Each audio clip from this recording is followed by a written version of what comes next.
Enhorabona, heu guanyat el concurs del punt de llibre.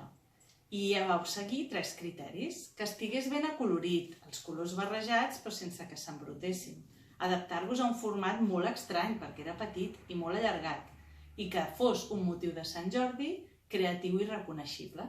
I ho heu aconseguit tant que heu guanyat i heu anat més enllà del que us demanàvem.